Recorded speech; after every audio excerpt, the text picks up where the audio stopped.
Last வீடியோவில் பார்த்தீங்கன்னா Thiruvananthapuram reach ஆகிட்டு கோயில் போகலான்னு கோயில் போனோம். ஆனால் கோயில் க்ளோஸ்டு. சரின்னு ஜூ போகலான்ட்டு ஜூ போனோம், ஜூவும் க்ளோஸ்டு. நல்லவேளை இந்த 2 மியூசியம் நம்மளை காப்பாத்துச்சு. அப்படியே அதை கம்ப்ளீட் பண்ணிட்டு ஆட்டோ பிடிச்சி அகைன் நம்ம கோயிலுக்கு ரீச் ஆகிட்டோம்.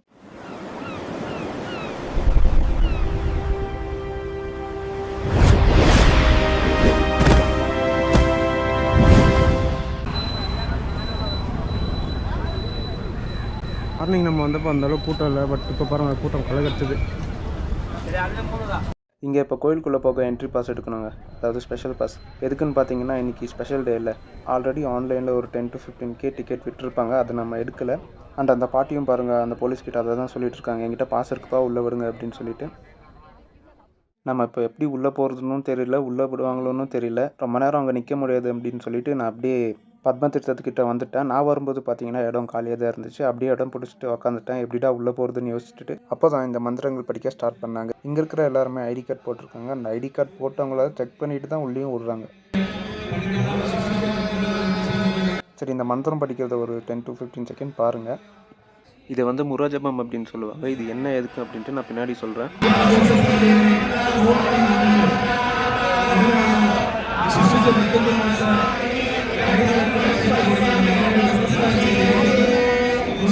ஆக்சுவலி இந்த மந்திரங்கள் பார்த்தீங்கன்னா மோர் தென் 1.5 hour கிட்ட படித்தாங்க. நான் உங்களுக்கு வந்து சுருக்கி காட்டிகிட்டு இருக்கேன். பார்த்தீங்களா, ஏதாச்சும் புரிஞ்சுதா? அதே தாங்க, எனக்குமே எதுவுமே புரியல. அப்படியே எங்கே மந்திரங்கள் கேட்டுகிட்டே இருக்க கொஞ்சம் கொஞ்சம் இருட்டாக மந்திரங்கள் எல்லாமே ஓதி முடிச்சிட்டாங்க. அண்ட் அவங்க கிளம்பும் போது அங்கே ரெட் கலர் ட்ரெஸ் போட்டிருக்காங்கல்ல, அவங்கக்கிட்ட ஆசீர்வாதம் வாங்கிட்டு இருக்காங்க எல்லாருமே பாருங்கள். இதோ அவரும் இப்போ கிளம்பிட்டார். அண்ட் இப்போ லைட் ஷோ இங்கே ஆரம்பிக்க போகுது. பிஃபோர் தட் இந்த கோவில் எப்படி உருவானதுன்னு பார்ப்போமா? புராணங்கள் படி வில்வமங்கல சுவாமியார் அப்படின்ற முனிவர் விஷ்ணுவை பார்க்கறதுக்காண்டி தவம் பண்ணிட்டு இருந்தார். ஒரு நாள் பகவான் விஷ்ணு ஒரு சின்ன குழந்தையாக நம்ம முனிவர் முன்னாடி விளையாடிட்டு இருந்தார். தவம் பண்ணிட்டு இருக்கும்போது குழந்தைன்னா ஒரு 6 to 7 ஏஜ், அந்த ஏஜ்னு வச்சுக்கோங்க. அந்த குழந்தை தனியாக விளையாடிட்டு இருக்கிறத பார்த்த நம்ம முனிவர் அந்த குழந்தை கிட்ட போய் கேட்குறாரு, இந்த மாதிரி என் கூட வந்துடுறியா, நான் உன்னை நல்லா பார்த்துக்கிறேன் அப்படின்ட்டு. அதுக்கு அந்த குழந்தையும் ஓகேன்னு சொல்லிடுது, வித் கண்டிஷனோட அந்த முனிவரை சோதிக்க. நான் என்ன பண்ணாலும் சகிச்சுக்கணும் அப்படின்ட்டு. அதுக்கு அந்த முனிவரும் சரி அப்படின்னு சொல்கிறாரு. ஒரு நாள் நம்ம முனிவர் விஷ்ணுக்காக பூஜை பண்ண பால் வச்சிருக்காரு. ஆனால் அதை அந்த குழந்தை எடுத்து குடிச்சிடுது. அதை பார்த்து நம்ம முனிவர் திட்டுன்னு அந்த குழந்தைய திட்டுறாரு. அவர் கோவப்பட்ட அடுத்த நொடியே பகவான் விஷ்ணு மறைஞ்சிடுறாரு. மறையறதுக்கு முன்னாடி என்னை பார்க்கணுன்னா அனந்த காட்டில் வந்து பாரு, அதாவது தேடு அப்படின்னு சொல்கிறாரு. அனந்த காட்டை தேடி நம்ம முனிவர் போகிறாரு. அந்த காட்டையும் கண்டுபிடிச்சிடுறாரு. அண்ட் தென் அங்கே அவர் கண்ட காட்சி பார்த்தீங்கன்னா, இவர் கூட இருந்த அந்த சின்ன பையனை இல்லை, பூமாதேவி அண்ட் லக்ஷ்மியோட அனந்தன் அப்படின்ற பாம்பு மேலே பள்ளி கொண்ட பரந்தாமனாக விஷ்ணு முனிவருக்கு காட்சி அளிக்கிறார். முனிவருக்கோ எண்ணிலடங்கா மகிழ்ச்சி. முனிவரோ அவர்கிட்ட இருந்த மாம்பழத்தை ஒரு தேங்காய் ஓட்டில் வச்சு கடவுளுக்கு படைக்கிறாரு. இதுக்கப்புறம் நம்ம முனிவர் திருவிதாங்கூர் மன்னர்கிட்ட தகவல் சொல்கிறாரு. மன்னரும் அங்கேருந்து வந்து பார்க்குறாரு.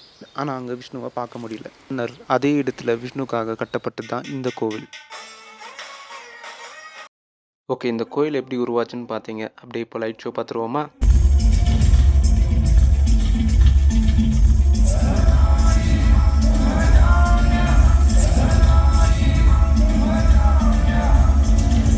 ஓகே, லைட் ஷோ உங்களுக்கு பிடிச்சிருக்குன்னு நினைக்கிறேன். எனக்குமே ரொம்ப பிடிச்சிருந்தது. ஆக்சுவலாக நம்ம லைட் ஷோ வந்து நிறைய இடத்துல பார்த்துருப்போம். பட் இங்கே in front of the temple குளத்துக்கு முன்னாடி நின்று பார்க்குறது ஒரு மாதிரி அற்புதமான எக்ஸ்பீரியன்ஸ் அப்படின்னு சொல்லலாம்.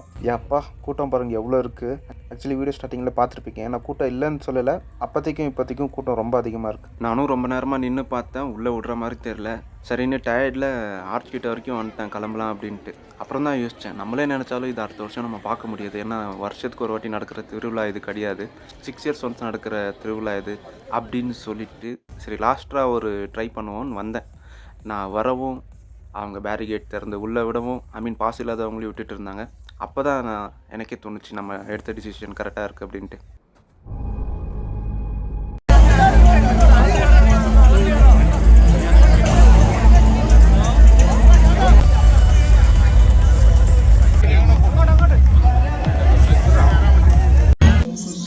ஃபைனலி ஒரு வழியாக என்ட்ரி ஆகிட்டோம். நான் கூட பயந்துட்டே இருந்தேன் உள்ளே வர முடியாது அப்படின்ட்டு. அதான் எனக்கு நிம்மதியாக இருக்கும் கொஞ்சம்.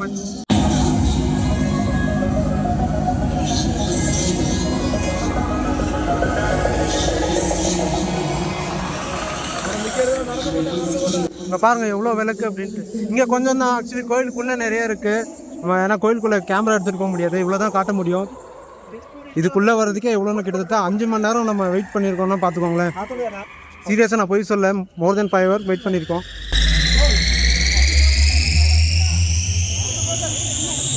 உண்மையிலே சூப்பர் வைபாக இருக்குங்க உள்ள. நான் கூட கடுப்புலேயே இருந்தேன் வெளியே நின்று இருக்கும்போது, நடா இது உள்ளே போக முடியுமா முடியாதா அப்படின்ட்டு. ஆனால் உள்ளே வேறு லெவலில் இருக்குது வைப்பு.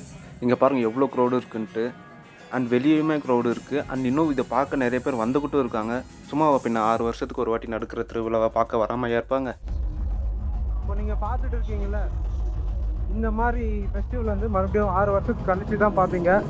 ஏன்னா இது 6 வருஷத்துக்கு ஒரு வாட்டி தான் நடக்கும். ஸோ அதனால தான் நாங்களும் அவ்வளோ தூரம் ட்ராவல் பண்ணி வந்திருக்கோம். மெமரி கார்டில் ஸ்டோரேஜ் இன்னும் 11 மணி நேரம் ஃபோட்டோஸ் எடுக்கலாம்னு காட்டுது. பட் ஆனால் என் ஃப்ரெண்டு கொடுத்த கேமரா சார்ஜரே நிற்க மாட்டேங்குது, 9% காட்டுது.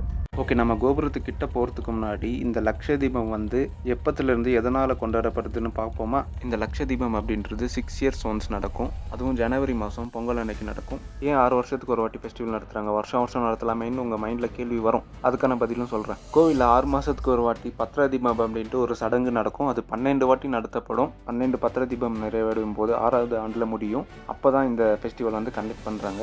இந்த லக்ஷதீபத்துக்கு முன்னாடி ஒரு 56 நாள் இந்தியாவில் பல்வேறு பகுதியில் இருந்து பண்டிதர்கள் வர வைப்பாங்க. எதுக்குன்னு பார்த்தீங்கன்னா, இந்த ரிக் யஜுர் சாம வேதங்கள் தொடர்ச்சியாக படிக்க அண்ட் வேத மந்திரங்களையும் அண்ட் விஷ்ணு சாகஸ்ர நாமத்தையும் ஓதுவாங்க. அண்ட் இதை முரஜபம் அப்படின்னு சொல்லுவாங்க. அண்ட் இந்த 56வது நாள் இறுதியில் தான் இந்த லக்ஷதீபம் வந்து கொண்டாடப்படுது. அண்ட் இந்த லக்ஷதீபம் எப்பத்திலிருந்து நடைமுறையில் இருக்குன்னு பார்த்தீங்கன்னா, 1750 ஜனவரி மாதம் திருவிதாங்கூர் மன்னர் அனிலம் திருநாள் மார்த்தாண்டவர்மா தொடங்கி வச்சு தான் இந்த லக்ஷதீபம். நாட்டின் நன்மைக்காகவும் அமைதிக்காகவும் இந்த பாரம்பரியம் தொடங்கப்பட்டது. இன்னைக்கு வரைக்குமே அதை மாறாமல் கடைபிடிச்சிட்டு வராங்க. அண்ட் 1750s இருந்து இப்போ வரைக்குமே 46 வாட்டி இந்த திருவிழா நடந்திருக்கு. இப்போ நடந்துட்டு இருக்கிறது பார்த்தீங்கன்னா 47வது திருவிழா. அதை தான் நம்ம இப்போ பார்த்துட்டு இருக்கோம். அண்ட் இந்த லக்ஷதீபம் நடக்கிறதுக்கு ஒரு 56 days முன்னாடி வேதங்கள் ஓதுவாங்க அப்படின்னு சொல்லியிருந்தேன்ல, அந்த டைமில் நம்ம வந்திருந்தோம். ஆக்சுவலி லாஸ்ட் இயர் ஐயப்பனுக்கு மாலை போட்டு டிசம்பரில். அப்போ இந்த கோயில் விசிட் பண்ணும்போது தான் எனக்கு தெரிஞ்சது. அப்போ வந்து இந்த கல்ச்சரல் ஈவெண்ட் எல்லாமே போயிட்டு இருந்தது. இங்கே ஸ்டேஜ் போட்டு எனக்கு ஆக்சுவலாக என்னன்னு தெரில. நான் இங்கே பக்கத்துலேயே ஒரு சாரீ கடை இருந்தது. வீட்டுக்கு சாரீ வாங்கினோம். அந்த அண்ணா கிட்ட கேட்டு தெரிஞ்சுக்கிட்டது தான் இந்த ஃபெஸ்டிவல். நான் சும்மா ரேண்டமாக தான் கேட்டானா ஏதாவது ஃபெஸ்டிவல் நடக்குமாண்ணா அப்படின்ட்டு. அப்போ அந்த அண்ணா தான் சொன்னது தான் இந்த லக்ஷதீபம். அப்பயே முடிவு பண்ணிட்டேன், சரி எப்படியாவது வந்துடணும்ப்பா, வந்து பார்த்துடணும். ஏன்னா 6 years ஒரு வாட்டி நடக்கும் அப்படின்னாங்க. எப்படியும் நம்ம ஒரு வழியாக வந்துட்டோம், பார்த்துட்டோம். ஹாப்பிப்பா, ஹாப்பி. இங்கே நான் எதை பார்க்குறதுன்னு தெரியல, எல்லாமே அழகாக இருக்குது.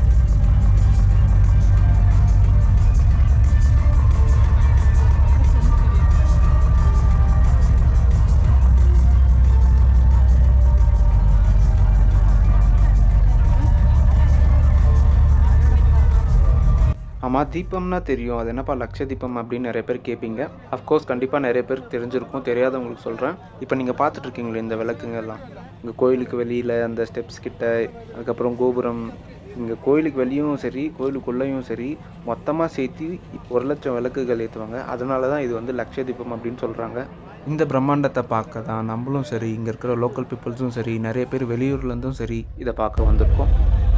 இங்கே 7:30க்கே நட சாத்திடுவாங்க. பட் அங்கே கியூ நிற்கிது, அது என்ன கியூன்னு தெரில. இங்கேருந்து போக மனசே இல்லைங்க. அப்படியே இங்கே நிற்கலாம் கொஞ்ச நேரம் அப்படின்னு பார்த்தா, அங்கே பாருங்கள் எல்லாம் க்ரௌடை கிளியர் பண்ணிட்டே இருக்காங்க. அவங்க பண்ணுறது தப்பு இல்லை, ஏன்னா நமக்கு பின்னாடி வரவங்களும் வந்து பார்க்கணும்ல. ஸோ அந்த ஒரு ரீசன் தான். ஸோ அப்படியே நாமளும் இப்போ கிளம்பிட்டோம்.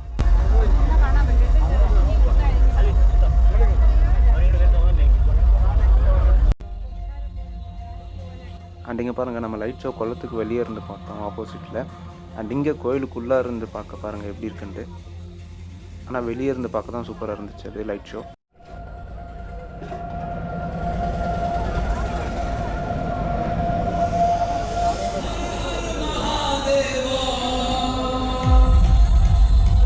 சரி கேஸ், கிளம்புவோம். ஆல்மோஸ்ட் இங்கே 10 மணி ஆயிடுச்சு. இன்னும் நம்ம ரூம் வர போய் தூங்கிட்டு காலையில் ஃப்ரெஷ்ஷாக போயிட்டு டக்குன்னு சாமியை தரிசனம் பார்க்க வரணும். ஏன்னா இன்றைக்கி நம்ம சாமியை தரிசனம் பார்க்க முடியல.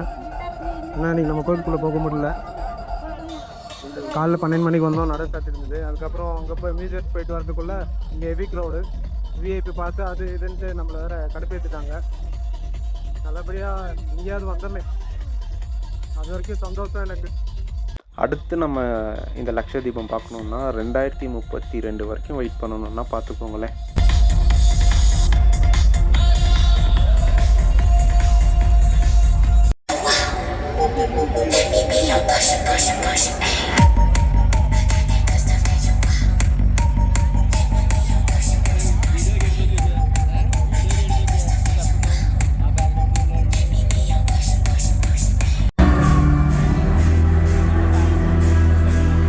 பாருங்க அந்த பக்கம் என்ட்ரி, நம்ம இப்படி எக்ஸிட் ஆகிட்டு இருக்கோம். இங்கே வந்து கூட நீங்கள் ஃபோட்டோ எடுத்துக்கலாம், பட் ஆனால் நாங்கள் செப்பல் கழட்டி விட்டுருந்தோம்.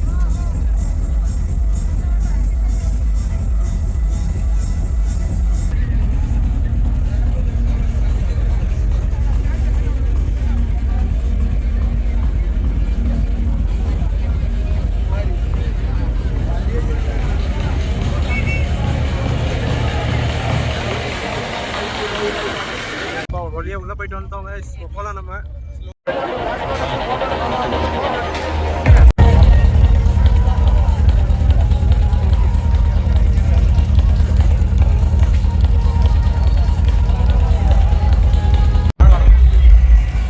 சரிங்க, கிளம்புவோம் ரூமுக்கு நம்ம இப்போ. அண்டு க்ரௌட் பாருங்கள், ஆல்மோஸ்ட் 10 ஆக போகுது. இன்னுமே வந்துக்கிட்டே இருக்காங்கன்னு நினைக்கிறேன். க்ரௌட் குறைஞ்சபாடே இல்லை. நைட்டு 10 மணி ஆகுது, ரூம் போயிட்டுருக்கோம் இப்போது. ஆனாலும் பரபரப்பாக இருக்குது பாருங்களேன் நகரம். நல்லா தான்ப்பா இருக்குது Trivandrum, capital of Kerala. So காலைல நம்ம வந்த மாதிரியே இப்பயும் நடந்து தான் போயிட்டுருக்கோம் ரூமுக்கு. ரூம் என்னால் காலையும் காட்ட முடியல, இப்பயும் காட்ட முடியாதுன்னு நினைக்கிறேன். நாளைக்கு நான் மார்னிங் காட்டுறேன் உங்களுக்கு ஃப்ரெஷ்ஷாக. ஏன்னா மொபைலில் சுத்தமாகவும் சார்ஜர் இல்லை, கேமராலேயும் சார்ஜர் இல்லை, ப்ளஸ் என் உடம்புலையும் சார்ஜர் இல்லை. ஓகேவா? மார்னிங் எழுந்தோடனே குளிச்சுட்டு உங்களுக்கு ரூமை காட்டுறது தான் வேலை. நான் 500க்கு ஒருத்தனும் சொல்ல முடியாது, ஒருத்தர் இல்லைன்னு சொல்ல முடியாது. அந்த மாதிரி தான் இருக்குது. அதுலேயும் ஒரு ட்விஸ்ட் இருக்குது, அதை நான் சொல்கிறேன் உங்களுக்கு. ஸோ இந்த ரைட் எடுத்தோம்னா ஸ்ட்ரைட்டாக நம்ம ரூமு. ஸோ நான் உங்ககிட்ட காலைல பேசுகிறேங்க நெக்ஸ்ட் வீடியோவில். அதாவது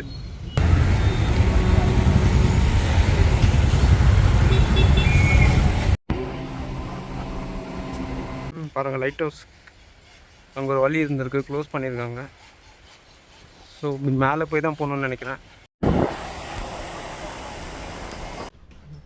இன்னுமா போகுது?